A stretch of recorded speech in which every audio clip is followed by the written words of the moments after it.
प्रधानमंत्री नरेंद्र मोदी के केरल दौरे पर अपने दूसरे दिन तिरुवनंतपुरम सेंट्रल रेलवे स्टेशन से वंदे भारत एक्सप्रेस ट्रेन को हरी झंडी दिखाई। यह राज्य की पहली वंदे भारत एक्सप्रेस है। पीएम मोदी ने इससे पहले सोमवार को कोच्चि में एक मेगा रोड शो में हिस्सा लिया।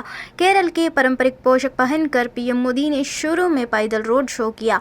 सड़क के दोनों तरफ पीएम को देखने के लिए भारी भीड़ उमड़ी। रोड शो के बाद सैकड़ों हार्वर्ड कॉलेज के युवम 2020 के कार्यक्रम में पीएम ने युवाओं को संबोधित किया।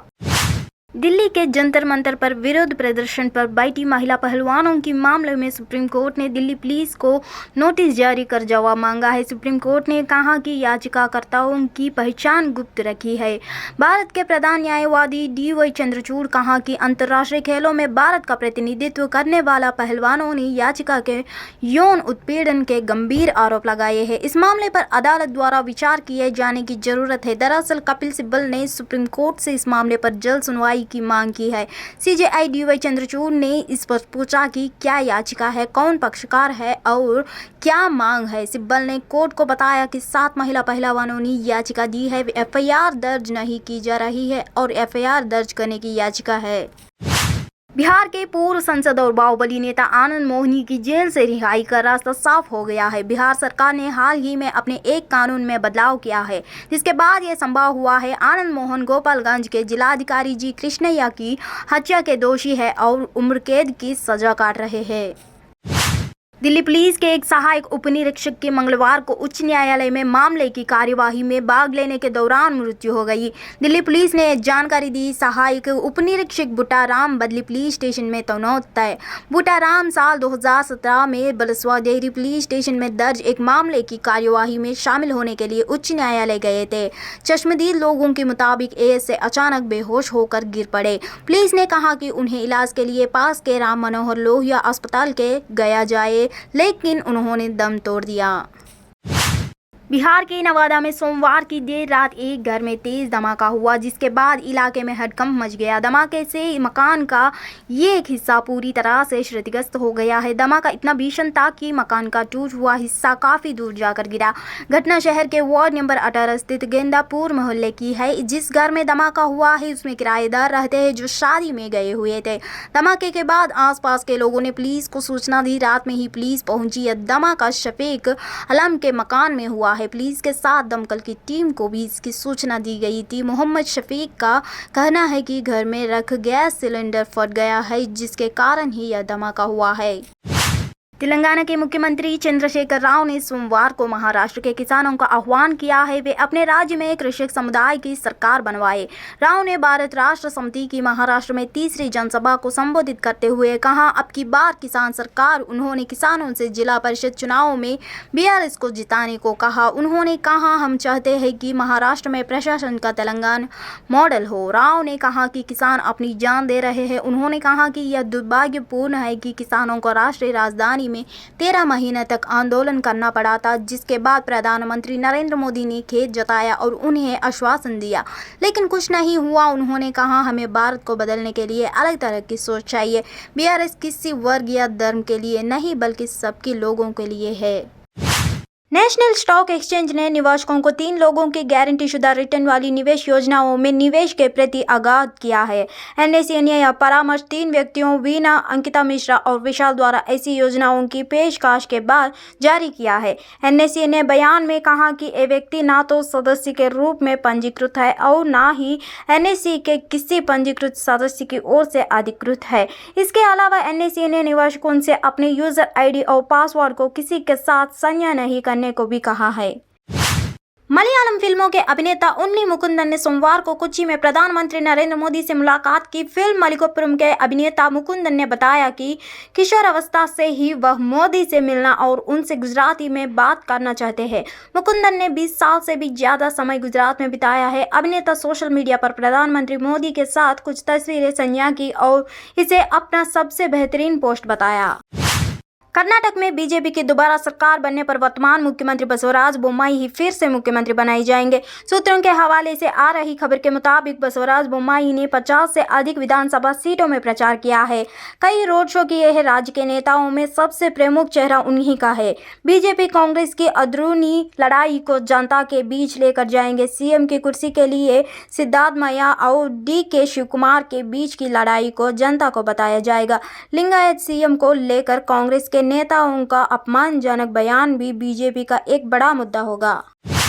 प्रधानमंत्री नरेंद्र मोदी ने तिरुवनंतपुरम में डिजिटल साइंस पार्क की आधारशिला रखी और कोच्चि वाटर मेट्रो एवं विभिन्न परियोजनाओं का लोकार्पण एवं शिलान्यास किया। पीएम मोदी ने इस अवसर पर कहा कि केरल बहुत ही जागरूक, समझदार और शिक्षित लोगों का प्रदेश है। यहाँ के लोगों का समर्दन, विनम्रता, परिश्रम उनकी एक विशिष्ट पहचान बनता है। आप सभी देश विदेश की परिस्थितियों से भी भली-भांति परिचित रहते हैं। आज केरल को अपनी पहली वंदे भारत ट्रेन मिली है। आज कोच्चि को वाटर मेट्रो की स्वागत मिली है। कनेक्टिविटी के साथ साथ आज केरल के विकास से जुड़े और भी कई प्रोजेक्ट्स का लोकार्पण और शिलान्यास हुआ है। राजस्थान में जैसे जैसे विधानसभा चुनाव नजदीक आ रहे हैं, प्रदेश में सियासी पारा चढ़ना लगता है। दरअसल 15 मई के बाद अपने संगठन का विस्तार करने जा रहा है पार्टी जिले स्तर के नेताओं को जिम्मेदारी देगी और कई अलग अलग दलों के नेताओं को अपने साथ जोड़ने जा रही है।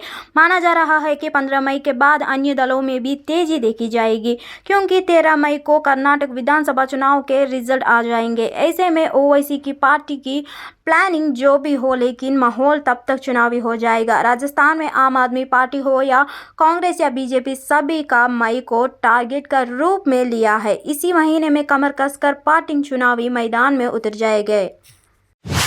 देशों में इस समय सबसे ज्यादा चर्चित ट्रेनों में वंदे भारत है। वंदे भारत ट्रेन की डिजाइन, स्पीड और सेवाओं को लोग काफी सराह रहे हैं और हर राज्य से इस ट्रेन को चलाने की मांग हो रही है। इसकी कामयाबी से खुश केंद्र सरकार पहले ही वंदे मेट्रो ट्रेन शुरू करने की बात कह चुकी है। अब रेल मंत्री अश्विनी वैष्णव से वंदे मेट्रो के बारे कुछ और जानकारी साझा की है। अश्विनी वैष्णव ने कहा कि वंदे मेट्रो वंदे भारत का एक अलग फॉर्मूला है, जिसके 100 किलोमीटर से कम दूरी के जो शहर है उनके बीच में बहुत हाई फ्रीक्वेंसी से ट्रेन चल सकेगी। खुशखबरी, यूपी बोर्ड का रिजल्ट आज घोषित कर दिया गया है। आज दोपहर 1:30 बजे यूपी बोर्ड की 10वीं और 12वीं दोनों परीक्षाओं का रिजल्ट जारी किया गया है। जिन छात्रों ने साल 2023 की यूपी बोर्ड की हाई स्कूल और इंटरमीडिएट की परीक्षा दी है, वे अपना रिजल्ट बोर्ड के आधिकारिक वेबसाइट upresults.nic.in और upresults.nic.in पर जाकर चेक कर सकते हैं। बोर्ड रिजल्ट चेक करने के लिए छात्रों को अपने रोल नंबर का इस्तेमाल करना होगा। आबकारी नीति घोटाला मामले में गिरफ्तार दिल्ली के पूर्व उप मुख्यमंत्री मनीष सिसोदिया की पत्नी को अस्पताल में भर्ती कराया गया है। सूत्रों के अनुसार मनीष सिसोदिया की पत्नी की तबीयत बिगड़ी के बाद उन्हें अपोलो अस्पताल में भर्ती किया गया है। दरअसल मनीष सिसोदिया की पत्नी मल्टीपल स्क्लेरोसिस नाम की बीमारी से ग्रस्त है। इस बीमारी में दिमाग का शरीर से कंट्रोल घटता चल रहा जाता है। कर्नाटक के पूर्व मुख्यमंत्री और कांग्रेस के वरिष्ठ नेता सिद्धारमैया की एक टिप्पणी पर विवाद खड़ा हो गया है। कांग्रेस नेता जगदीश शेट्टर, जो कर्नाटक के हुबली धारवाड़ मध्य निर्वाचन क्षेत्र के उम्मीदवार है, ने विपक्ष के नेता सिद्धारमैया की भ्रष्ट लिंगायत मुख्यमंत्री वाली टिप्पणी का बचाव लिया है। उन्होंने कहा कि यह टिप्पणी मुख्यमंत्री बसवराज बोम्माई पर लक्षित थी। शेट्टर ने कहा उनकी टिप्पणी केवल वर्तमान सीएम बोम्माई पर थी और सभी लिंगायत सीएम पर नहीं। उन्होंने अन्य लिंगायत सीएम पर टिप्पणी नहीं की। महाराष्ट्र में जून से राज्य सरकार प्राकृतिक आपदा के कारण नुकसान के सर्वेक्षण के लिए सैटेलाइट तस्वीरें और ड्रोन सहित उच्च तकनीक का उपयोग करेगी और किसानों के लिए त्वरित राहत सुनिश्चित करेगी। सीएम एकनाथ शिंदे ने कहा कि उन्होंने जिला कलेक्ट्रेटों के संभागीय आयुक्तों को इस बारे में संबोधित किया है। सीएम ने अधिकारियों से कहा कि राज्य मशीनरी को फसल सर्वेक्षण के लिए तरीकों के लिए खुद को अपडेट करना चाहिए, जो किसी भी मानवीय हस्तक्षेप के बचेंगे और उच्च तकनीक पर भरोसा करेंगे। देश की राजधानी दिल्ली में आवागमन को लेकर रोजाना भारी संख्या में लोगों द्वारा क्लस्टर बसों के प्रयोग किया जाता है। इस बीच खबर है कि बीते दिनों कंपनी का कॉन्ट्रैक्ट खत्म होने के बाद 330 क्लस्टर बसों के संचालन को बंद कर दिया गया है। बड़ी संख्या में क्लस्टर बसों का संचालन बंद होने से ड्राइवर और कंडक्टर पर बेरोजगारी की तलवार लटक गई है। अपने भविष्य को संकट में देखते हुए ड्राइवर कंडक्टर द्वारा विभागीय अधिकारियों के साथ बातचीत और प्रदर्शन के माध्यम से उम्मीद जताई जा रही थी कि इस समस्या का कोई समाधान निकाल लाया जाएगा। केंद्रीय मंत्री गजेंद्र सिंह शेखावत की ओर से मुख्यमंत्री अशोक गहलोत के खिलाफ दायर मानहानि के मामले में दिल्ली पुलिस को रोज एवेन्यू कोर्ट ने जांच के लिए 1 महीने का और समय दिया है।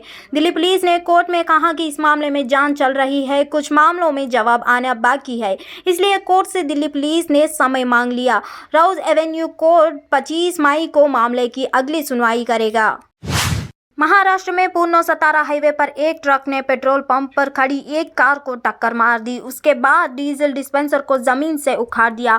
इस घटना का वीडियो अब सोशल मीडिया पर वायरल हो रहा है। घटना अप्रैल को सुबह करीब 9:30 बजे की बताई जा रही है। आज की जानकारी के अनुसार हाईवे पर एक पेट्रोल पंप के ट्रक डीजल भरवाने के लिए आया था, लेकिन उसने डीजल डिस्पेंसर के पास खड़ी कार को टक्कर मार दी। फिर नियंत्रण खोते हुए डीजल डिस्पेंसर पर चढ़ गया, जिसके कारण डीजल डिस्पेंसर पूरी तरह से जमीन से उखड़ गया।